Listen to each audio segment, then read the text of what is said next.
കേരളത്തിലുള്ളവർക്കും സരസ്വതി ദേവിയുടെ അനുഗ്രഹം കിട്ടുവാനായി മൂകാംബിക ദേവിയെ മലയാള നാട്ടിലേക്ക് കൊണ്ടുവരണം എന്ന് ശങ്കരാചാര്യർക്ക് തോന്നി. അങ്ങനെ ശങ്കരാചാര്യർ കുടജാദ്രിയിൽ തപസ് ചെയ്തു.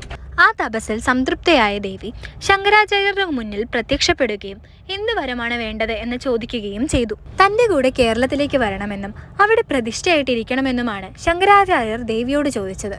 എന്നാൽ അങ്ങനെ ആവട്ടെ, ഞാൻ താങ്കളെ അനുഗമിച്ചോളാം എന്ന് ദേവി പറഞ്ഞു. പക്ഷെ ഒരു കാര്യം, തിരിഞ്ഞു നോക്കരുത്. തിരിഞ്ഞു നോക്കിയാൽ എവിടെ വെച്ചാണോ തിരിഞ്ഞു നോക്കുന്നത് അവിടെ താൻ പ്രതിഷ്ഠയിരിക്കുമെന്ന് ദേവി പറഞ്ഞു. തന്റെ പുറകിൽ വരുന്ന ദേവിയുടെ കാൽച്ചിലമ്പിന്റെ ശബ്ദം കേട്ടുകൊണ്ടാണ് ശങ്കരാചാര്യർ നടന്നത്. യാത്ര മതിയെ, എന്നാൽ ശങ്കരാചാര്യരെ ഒന്ന് പരീക്ഷിക്കാമെന്ന് ദേവി കരുതി. അങ്ങനെ പെട്ടെന്ന് കാൽച്ചിലമ്പിന്റെ ശബ്ദം നിന്നു. ദേവി തന്റെ പുറകിലില്ലേ എന്ന സംശയത്തോടെ ശങ്കരാചാര്യർ തിരിഞ്ഞു നോക്കി. ദേവി ആദ്യം പറഞ്ഞതുപോലെ തന്നെ തിരിഞ്ഞു നോക്കിയെടുത്ത് വെച്ച് ദേവി പ്രതിഷ്ഠയായി. അന്ന് ദേവി പ്രതിഷ്ഠയിരുന്ന ആ സ്ഥലമാണ് ഇന്ന് നമ്മൾ കാണുന്ന ശ്രീ കൊല്ലൂർ മൂകാംബിക ക്ഷേത്രം. അന്ന് ദേവിയുടെ കാൽച്ചിലമ്പിന്റെ ശബ്ദം നിന്നതുകൊണ്ട്, അല്ലെങ്കിൽ മൂകമായതുകൊണ്ടാണ് മൂകാംബിക എന്ന് അറിയപ്പെടുന്നത് എന്ന് പറയുന്നു. അതുകൂടാതെ മൂകാസുരനെ വധിച്ചതുകൊണ്ടാണ് ദേവിക്ക് മൂകാംബിക എന്ന പേര് കിട്ടിയത് എന്നും പറയപ്പെടുന്നുണ്ട്. ദേവിയെ സേവിച്ച് മൂകാംബികയിൽ കഴിഞ്ഞു പോന്നുകൊണ്ടിരുന്ന ശങ്കരാചാര്യർക്ക് ദേവിയെ മലയാള നാട്ടിലേക്ക് കൊണ്ടുവരണം എന്ന ആഗ്രഹം നിലനിൽക്കെ ശങ്കരാചാര്യർ വീണ്ടും തപസ് ചെയ്തു.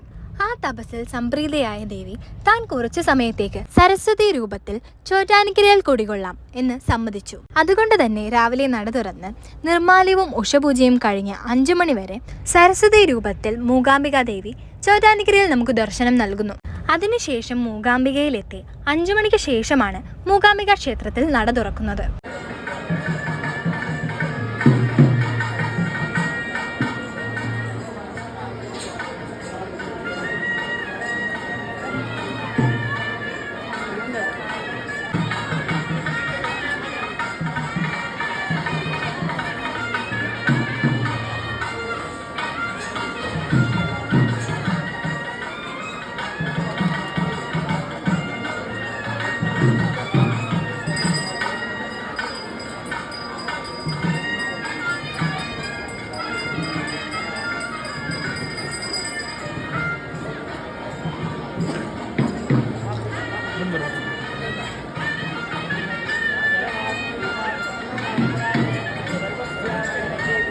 എവിടെയാ